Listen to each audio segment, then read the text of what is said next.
The current landscape of the league has Optic Gaming in first, and teams below them making some interesting roster shuffles. We'll see what combinations work with our games today. Hello, everyone, and welcome to the LCS Countdown, where for 30 minutes we look at the superstars, not the stupor ones, from the start of the split and check in on the LCS stock market until the timer reaches 0 and we jump into Champion Select. Now, the standings show that Optic are holding first over the likes of Cloud9 and Golden Guardians at 3-1, followed by a four-way tie for fourth between Clutch, CLG, Team Liquid, and TSM, with the remaining three teams playing catch-up today.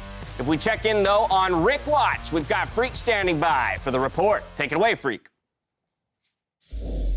Thanks very much, Dash. It has been a tumultuous week here for Rick Fox. He's been bouncing between Iron 3 and Iron 2, but as of this morning, back down to Iron 3, and the reason being, these builds are trash. Essence Reaver second, dude. Essence Reaver second. Back to you, Dash. Bouncing around from Iron 3 to Iron 2. That said, only a week or two ago, he was in the depths of Iron 4, so this is progress, to say the least. I think he's rallying with the community around him, using that emotional support to really power him through the ranks. I love it. Well, we'll keep on track with Rick's improvement and climb up the ladder, but in week 3, teams come in with some roster shuffles in hope of reversing their fortunes, starting with our last place team, 100 Thieves. Fake God is in, Someday is out, Ryu is in, Soligo is out. What do you make of this? So I don't think anyone's surprised that 100 Thieves are making changes, right? They've been disappointed for a long time. We did think, because Bang played in Academy, that maybe Bang was the one getting subbed out, they being in Prismal, but turns out Someday out. I know that is going to be surprising to a lot of fans at first, but if you look back at some of the performances recently, he has had some bad games as well, so. Right, I mean, you're on the 10th place team, and it's not like he looks like, oh, he's trapped in ELO hell by himself in there. You know, he hasn't been stepping up either, so I am happy that they're making moves. I really like Fake God. He has such an incredible story of like kind of just happening into the LCS kind of as a second thought almost with how good he was at the game. And like, this is not the debut I imagined for Fake God when I started following him in Scouting Grounds, where it's like kind of a throwaway substitution that's just kind of happening. So I'm really sad about it. And I understand what 100 Thieves is just kind of trying anything. And I understand also putting Ryu in just because they want to give a little bit more stability around Fake God, hopefully. And Ryu is probably still better than Soligo, all things considered.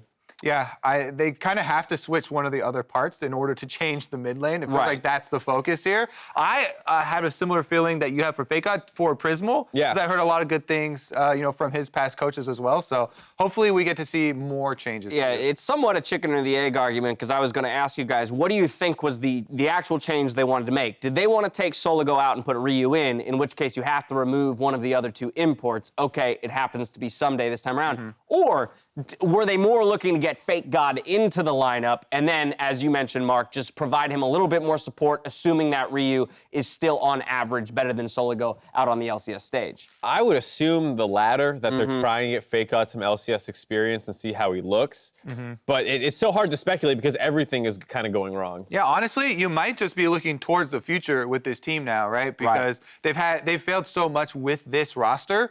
Change as many parts as you can to try and build up one of these players for the future, if you want to bring them in, in the next iteration. But you talk about looking towards the future, that transitions us perfectly to our next squad, Echo Fox, because we believed that this is what this org was doing in playing Lost and Yasui up to this point. But as of today, those two are subbed out, Phoenix and Apollo slotting back in. Yeah, initially I kind of rationalized it that way, where it's like, okay, you finished 6th in spring, good, there was some uptick, but you're more focused on long-term and figuring out if Yasui and Lost are people you really want to continue to invest in. But instead, they're now swapping back, and the reasoning seems to be that they actually thought Yasui and Lost were the best short-term decision too.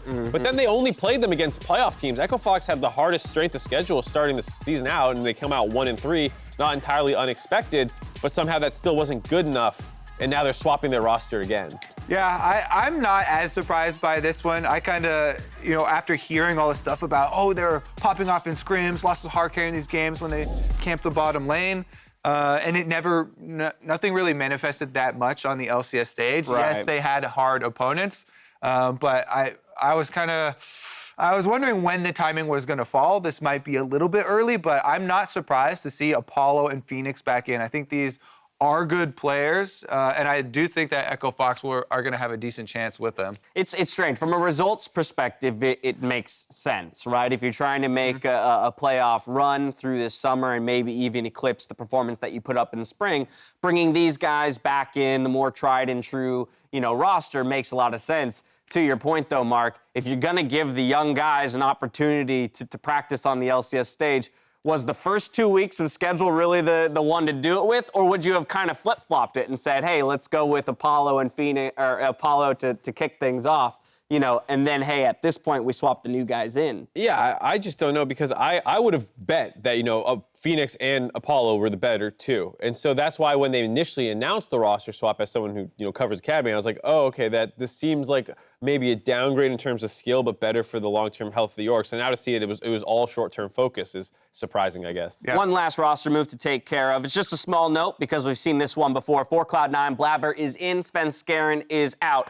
This was the duo jungle that, rose to fame back last year in summer. Of course, Sven Skaren took the helm in spring, but it's nice to see Blabber coming back out on the LCS stage. I hope he hard smashes some kids. Yeah, I mean, the only kind of caveat here is that I think that right now Sven Skaren might be the best jungler, best performing jungler for the first 2 weeks. Oh, do you, Kobe? So, Spoilers! Might be something we discuss later in the show. All right, well, looking at the LCS matches today, we have FlyQuest aiming to take down the reigning champions, with Optic hoping to maintain first as they face off against Cloud9. Turning, though, to the mid lane matchup in Game 1, Jensen gave his thoughts on facing Pobelter.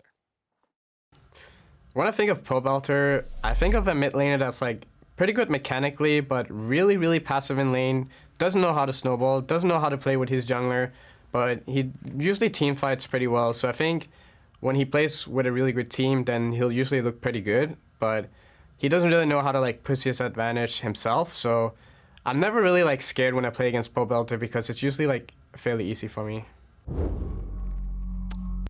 that sounds like fighting words. The award for spiciest SOT They're going to goes clip to... that one out if Team Liquid loses and post that on Reddit. You better put up today, Jensen, after that. But let's dive into this matchup. Obviously, this is the replacement for Pobelter on Team Liquid.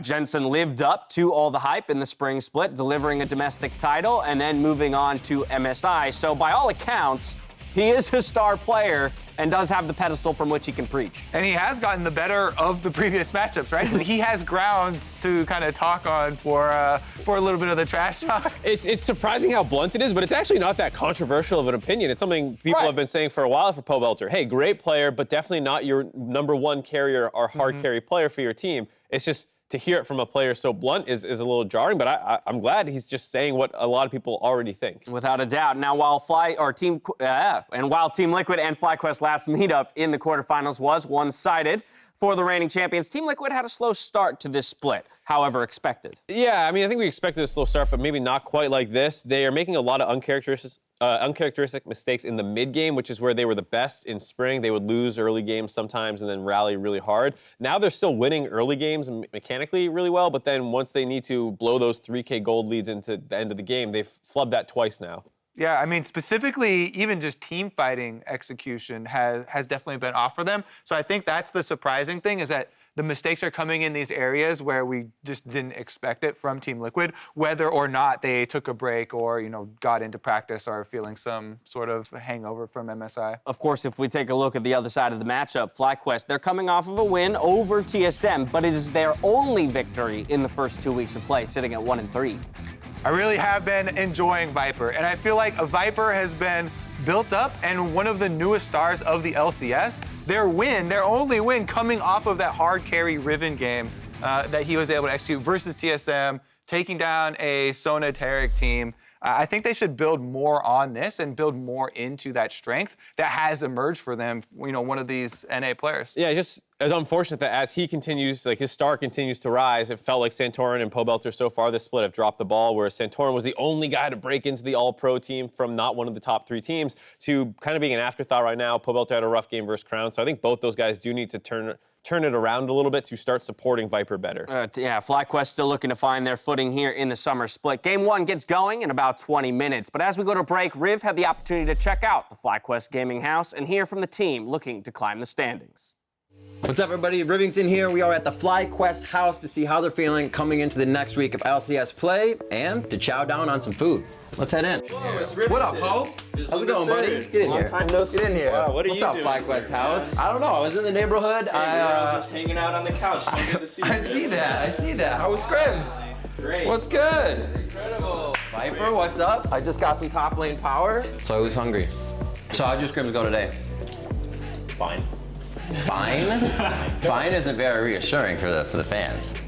Fine. Things are fine. Things are fine. Raise your hand if you popped off. Yeah, that's what I'm talking about. You know, he's like, I did, but nobody's gonna admit with me. He always pops off, man. Do you? Why are you always popping off? In Scrims? He's rank 1. No, I'm ranked 2. 2? I got deep throw. Epic rank 1. Is it actually crazy when people have like 1, 2, and 3 at the top, or it just means they play a lot? Means they have no life. You just have time to play. Everyone lower than you on the ladder is a noob, and everyone higher than you has way too much time on their hands. So what's the difference between, we always hear scrims are really good, and then stage comes up. Like, it's kind of scrims are all out, balls to the wall, you don't have to worry about too much, and then stage, you just play a little tentative because you don't want to mess up? I honestly think stage games are like, scrims are nothing like even close to how stage is, to me at least. It never feels like stage, like scrim and stage is like a completely different game. Burnout's been a really big talk in the LCS right now for some teams, so how do you prevent that? Or, you know, do you just kind of play until your brain fries? Well, as long as you're enjoying it, I think it's okay. Yeah. For me, So like to that point where you're actually not learning anything, you gotta stop. yeah. I think burnout can occur like more often when you're not enjoying like what you're doing that much, and like it's just not fun, and then you kind of just play mindlessly and it's just not fun, and then you just get tilted. So yeah, I want to thank you guys for inviting me over. It was delicious. So I'm glad you guys had great scrims today, and best of luck against TL and Clutch this weekend. Hell yeah. Thanks. Carrots. My NA super team would be Licorice Top from Cloud9. Licorice, he's just consistent. Svenskeren in the jungle because he's just been a monster. Jungle would definitely be Rush. He has some like super high highs. Santorin from FlyQuest. Mid lane, Jensen, one of my favorite players. Jensen is just, he's really picked up his game ever since he joined Team Liquid, and I think he's better than Bjergsen. And then gotta go with the Liquid bot lane. So Double Lift and Core JJ, there's not much of a choice there. Team Liquid bot lane, Double Lift, and Core JJ. Bot lane though, I'm gonna change it up. I've always been a huge fan of the memer Sneaky himself, so I'm gonna have to go with Sneaky for AD carry. For support, I'm gonna go with Aframu. I know he's been around a while, but you know what? He's my boy, and I'm not gonna go against my boy.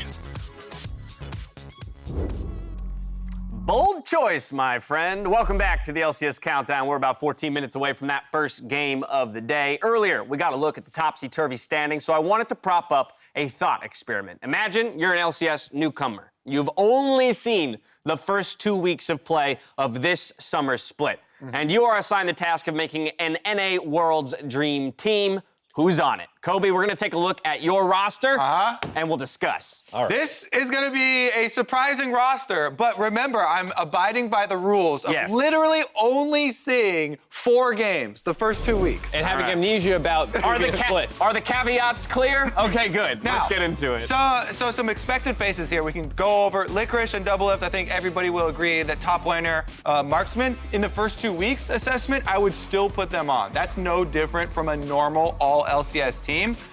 If we move down to mid lane, is going to be one of the biggest surprises for people here. I have Crown in. He has played exceptionally well, also pulling out Twisted Fate, which nobody else is using, to have really good split push pressure and literally win games for Optic. So that is a very surprising kind of change from the Bjergsen and Jensen, who I still think are exceptional mid laners, but we're just looking at those first 2. I mean, even last split, there was a ton of diversity in who people thought were the best mid laners in North America. And this split, when some of the other teams are slumping, and you have this 4-0 Optic, which is heavily relied on Crown, it's hard not to say he's the best, and doing it with really crazy picks too. So yeah, I agree with Crown. Svenskeren's the one I was super close on disagreeing with that Kobe has. Meteos? Meteos has been so good, and is obviously the kind of backup plan, the Robin to the Batman that is Crown right now, but I still feel like Sven has had a better performance. They do have that one loss, but that wasn't really his fault, and I think he has been fantastic.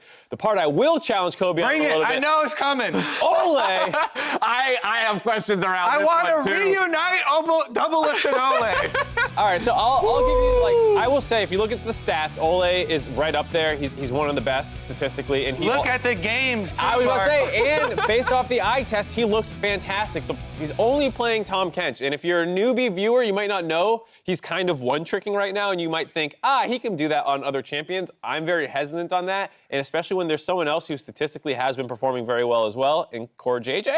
Yeah, if I use the same logic as you, though, Mark, Core JJ has played almost all Rakan. So I would say, that's why it's close. Well, Core JJ is only a Rakan one trick because we only have 4 games to look at. Right. And he had a bad Rakan bad one game. when they first He did. started.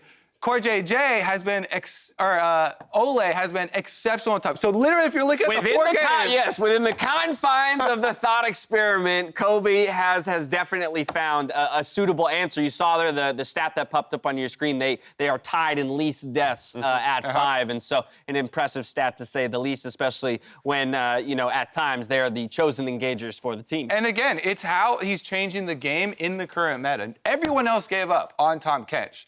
He's being so game-changing for the bottom lane of Golden Guardians, which is what you worry about when you look at this team. That's maybe the area that could cost them games, but they've started out most successful start for Golden Guardians they've ever had in the organization's history. True. And if you are able to warp the people's pick ban versus you, and your mid and jungle can actually play both flexes, suddenly they're spanning first phase bans on Tom Kench, and more flex picks are getting through. So maybe, it's not just the in-game play on Tom Kench, but how it can influence the drafts as well. I'll still say Core JJ is a better player overall. Right. If we then go holistically to their careers, most people would pick Core JJ. What place does this team finish at Worlds? First, of course. Thank you, We're Kobe. making an all-star team. Nothing less than first. Let's do it. For those of you who truly haven't watched the LCS in some time, though, we've got another crash course of North American League in a Zales edition of LCS Oversimplified. Hey there, I heard we had some fans who've been MIA from the scene for a couple years and need a summary of what's changed in the LCS since 2017.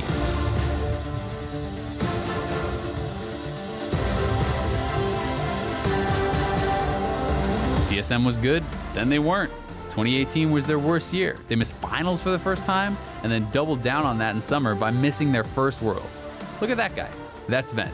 Who is Niels? He's their AD carry now. Big news, we franchised. There's loads of new teams. Clutch, 100 Thieves, Optic, Golden Guardians, they all joined the league. And remember how Doublelift was winning on TSM? Well, now he's on Team Liquid and still winning. No, seriously, forever fourth no more. Team Liquid win a lot now. They're looking for their 4th straight championship this summer. Also, you know how North America sucked internationally? Cloud9 will make it to the semifinals! C9 made semis at Worlds. Team Liquid take down the reigning world champ! TL made finals at MSI. And during all that, there was a part where junglers were supports, mids took smite, that's called funnel, and it's gone. For now. What else? Oh, there's a support assassin, a chameleon that split pushes, a prisoner who steals your ult, and a cat. And that's all you need to know about the LCS since 2017. Seriously, there's no excuse not to watch. But you got something better to do on the weekends?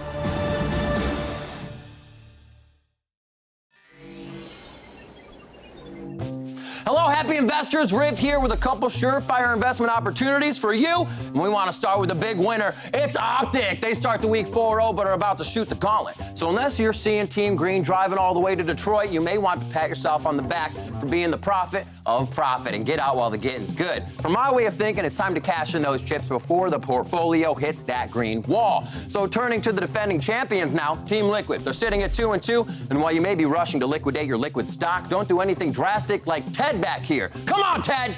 You're lurking, it's weird. Out of here. Now, Liquid may be down and out, but now another week to shake off that MSI hangover could be just what the doctor ordered to send their stocks back on the upward trajectory. Golden Guardians' future looks bright after they brought C9 back down to earth, and even though not all that glitters is gold, the band of buddies might be the real deal. Their schedule looks like smooth sailing this week, but only buy in if you've got a high tolerance for risk, because next week they're going to face off against TL and TSM. Good luck out there, friends. Remember, all this advice comes with a very modest brokerage fee of 5% for your old pal Riv.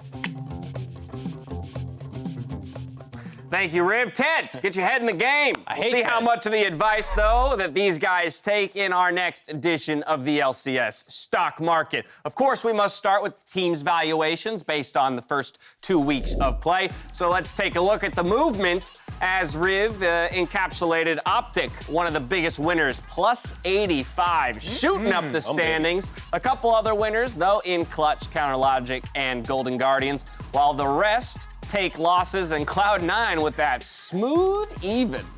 You don't see that very often. I mean, I was on the 100 Thieves bandwagon, and seeing that number drop even lower makes me like, ugh, can I risk it again? How low is it gonna go? It's so cheap. I mean, what did they lose? They lost 37 points for 0-4. Look how cheap that is, though.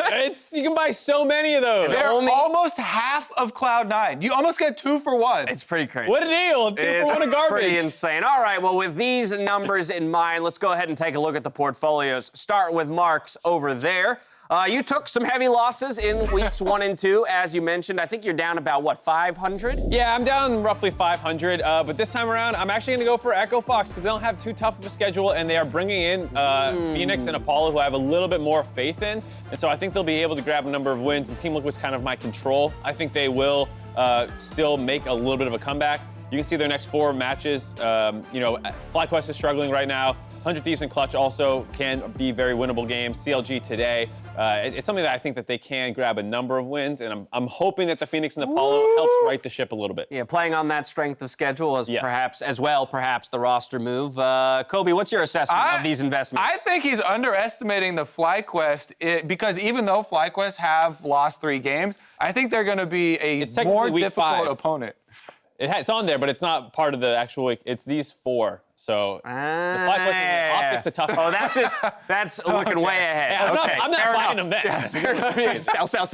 All right, we're moving on to Kobe's. Let's take a look here. I think you as well suffered some heavy losses in the first couple weeks. Not as bad as Mark, though. Not as bad as Mark. Not nearly as Clearly. bad. It was $80 It was terrible for Kobe. Where's that $80 going, That $80 got me one 100 Thieves stock. I held on to one of them, just in case I get that golden ticket. I love it.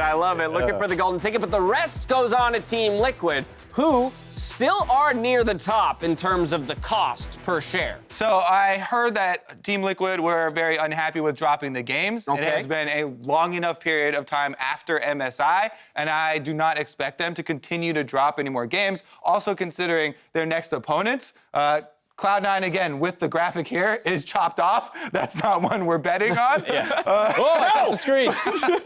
Mark, you don't touch the touch screen. Leave it up. Oh, man. So I think that I'm going with the Team Liquid are going to not drop games rather than, maybe they go 2-2 and still go up in value. Yes, they're a high cost, but I think they'll win. Right, totally fair. You may have noticed that Crumbs is not with us this week, but we're going to take this opportunity to flame his investments for the week. So taking a look at his portfolio.